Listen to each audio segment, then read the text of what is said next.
Assalamualaikum warahmatullahi wabarakatuh. Saya Nur Santika Udin, kelas 2A, Program Studi Manajemen Fakultas Ekonomi dan Bisnis.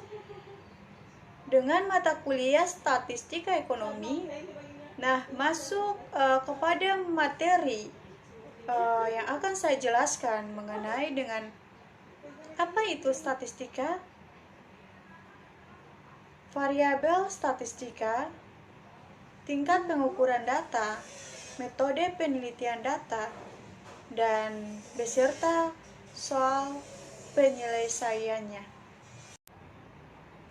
Ya, di sini saya akan menjelaskan mengenai dengan apa itu statistika. Ya, di sini sudah dicantumkan penjelasan mengenai dengan statistika. Jadi statistika adalah bagaimana ilmu mengumpulkan, mengorganisasi, menyajikan, menganalisis, dan memaknai data.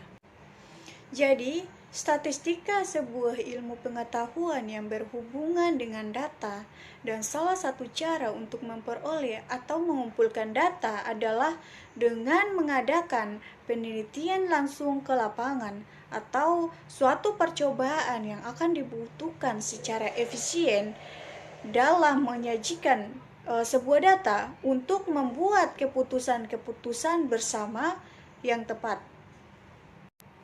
Jadi, statistika ini juga terdiri dari dua. Yang pertama, statistika deskriptif, kedua, statistika inferensi atau statistika induktif. Jadi statistika deskriptif itu statistika yang hanya menggambarkan dan menganalisis kelompok data yang memberikan tanpa penarikan kesimpulan mengenai kelompok data yang lebih besar serta mampu menggambarkan karakteristik. Nah, sedangkan dengan statistika inferensi atau statistika induktif yang dimana menyangkut kesimpulan yang valid dan bisa memasukkan unsur peluang dalam penarikan kesimpulan dan memberikan analisis yang lebih mendalam. Nah, variabel statistika terdapat itu dua variabel kuantitatif dan variabel kualitatif. Nah, jadi variabel kuantitatif ini menjelaskan bahwa dari penjelasan tersebut yang dapat dijelaskan sebelumnya, yaitu nilai data bisa berubah-ubah atau bersifat variatif pada proses pengumpulan data kuantitatif tidak membutuhkan banyak waktu dan sangat mudah dilakukan untuk menghasilkan suatu kesimpulan yang berlaku pada parameter. Nah, variabel kuantitatif ini juga dibagi menjadi dua, yaitu variabel kontinus dan variabel diskrit. Maka variabel kontinus ini dapat diperoleh bahwa dari hasil pengukuran, yaitu data yang besarnya dapat menempati semua nilai-nilai yang ada di antara dua titik. Data semacam itu mempunyai ciri adanya kesinambungan antara suatu bilangan dengan bilangan lain, sedangkan yang dikatakan dengan penjelasan variabel diskrit maksudnya adalah sering juga disebut dengan data nominal, di mana data satu sama lain terpisah tidak dalam satu garis kontinum. Nah, dari data ini diperoleh dari hasil menghitung atau membilang. Sedangkan kedua dari penjelasan variabel kualitatif maksudnya adalah yang sudah dicantumkan yaitu variabel kualitatif didapat melalui suatu proses menggunakan teknik analisis mendalam dan tidak bisa diperoleh secara langsung, yang berbentuk kalimat verbal bukan berupa simbol angka atau bilangan. Nah, jadi tingkat pengukuran data juga dibagi menjadi 4. Yang pertama, maksud dari skala nominal, yaitu skala nominal ini hanya bisa membedakan benda atau peristiwa yang satu dengan yang lainnya. Nah, berdasarkan nama atau predikat. Sebagai contoh yang saya ambil itu mengenai dengan klasifikasi barang yang dihasilkan pada suatu proses produksi dengan predikat cacat atau tidak cacat. Terus contoh lain mengenai dengan bayi yang baru lahir, bisa laki-laki atau perempuan. Nah, di situ kita tidak mengetahui penentuan tersebut. Terus, maksud dari penjelasan pengukuran ordinal atau skala ordinal ini lebih tinggi daripada skala nominal. Nah, sering juga disebut dengan skala peringkat. Hal ini dikarenakan bahwa dalam skala ordinal, lambang-lambang bilangan hasil pengukuran selain menunjukkan pembedaan juga menunjukkan urutan atau tingkat objek yang diukur menurut karakteristik tertentu. Yang saya ambil contoh, misalnya mengenai dengan tingkat kepuasan seseorang terhadap produk. Bisa kita beri angka dengan 5, sangat puas, 4, puas, 3, kurang puas, dan 2, tidak puas, beserta 1, sangat tidak puas. Atau contoh lain, misalnya dalam suatu lomba, pemenangnya diberi peringkat 1, 2, 3, dan seterusnya. Terus, maksud dari penjelasan skala interval yang ketiga ini mempunyai karakteristik seperti yang dimiliki oleh skala nominal dan ordinal dengan ditambah karakteristik lain, yaitu berupa adanya interval yang tetap.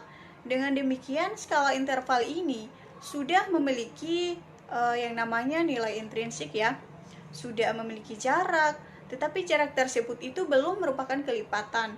Nah, misalnya contoh yang saya ambil itu mengenai dengan pada pengukuran suhu. Kalau ada 3 daerah dengan suhu daerah A 100 Celcius, daerah B 150 Celcius, dan daerah C 200 Celcius. Jadi, kita bisa mengatakan bahwa selisih suhu daerah B 50 Celcius lebih panas dibandingkan daerah A, dan selisih suhu daerah C ini dengan daerah B adalah 50 Celcius. Terus, maksud dari penjelasan skala rasio atau pengukuran rasio yang keempat ini adalah yang dimana skala data dengan kualitas paling tinggi itu pada skala rasio ya. Nah, terdapat semua karakteristik skala nominal, ordinal, dan skala interval ditambah dengan sifat adanya nilai nol. Nilai nol ini bersifat mutlak. Nilai nol mutlak ini artinya adalah nilai dasar yang tidak bisa diubah-ubah meskipun menggunakan sebuah yang lain. Oleh karenanya, pada skala rasio ini, pengukuran sudah akan mempunyai nilai perbandingan atau rasio. Contoh yang saya ambil mengenai dengan berat benda A adalah 30 kg, sedangkan benda B adalah 60 kg. Maka dapat dikatakan bahwa benda B 2 kali lebih berat dibandingkan benda A. Jadi, dari keempat tingkat pengukuran data, maka saya berikan satu contoh untuk pengukuran rasio. Jadi, suatu perbandingan banyaknya pria dibandingkan dengan wanita sama dengan 5 dibanding 7, sedangkan banyaknya orang itu pria dari wanita adalah 36. Nah, di sini pertanyaannya adalah tentukan banyaknya pria dan wanita dari masing-masing secara keseluruhan. Jadi, secara perbandingan banyaknya pria dibandingkan dengan wanita sama dengan 5 banding 7, sedangkan banyaknya pria ditambah banyaknya wanita secara perbandingan adalah 5 tambah 7 sama dengan 12. Kita tahu bahwa pria dan wanita totalnya adalah 36. Sehingga dari sini 12 ke 36 dikali 3 berarti banyaknya pria sama dengan 5 dikali dengan 3 sama dengan 15, dan banyaknya wanita adalah karena secara perbandingannya 7, berarti 7 dikali 3 sama dengan 21. Jadi kita masuk pada pembahasan mengenai dengan metode pengumpulan data. Yang pertama ini populasi versus sampel. Nah, populasi adalah keseluruhan data, sedangkan sampel adalah bagian dari populasi yang diselidiki. Jadi, populasi sebenarnya dapat dikatakan sebagai totalitas dari semua objek pada nantinya akan diteliti. Nah, sedangkan sampel itu sebuah yang terdapat pada bagian kecil dari populasi itu sendiri yang bisa diambil sebagai objek dalam sebuah pengamatan atau penelitian lantaran dianggap mampu mewakili populasi. Jadi kedua, data eksperimen versus non-eksperimen. Data eksperimen ini hasil eksperimen atau percobaan. Data non-eksperimen ini dari hasil observasi perilaku agen. Dan yang ketiga, data primer versus sekunder, yang dimana data primer adalah data yang diperoleh secara langsung dari objek melalui wawancara, kuesioner, telepon, dan sebagainya. Terus data sekunder adalah data yang kita peroleh dari sumber kedua, misalnya data inflasi dari BPS. Nah, sekarang saya masuk pada soal dan penyelesaiannya. Sebelum kita membahas populasi dan sampel dalam penelitian, sekarang kita harus menentukan berapa sih ukuran sampel yang sesuai untuk menggunakan dalam penelitian.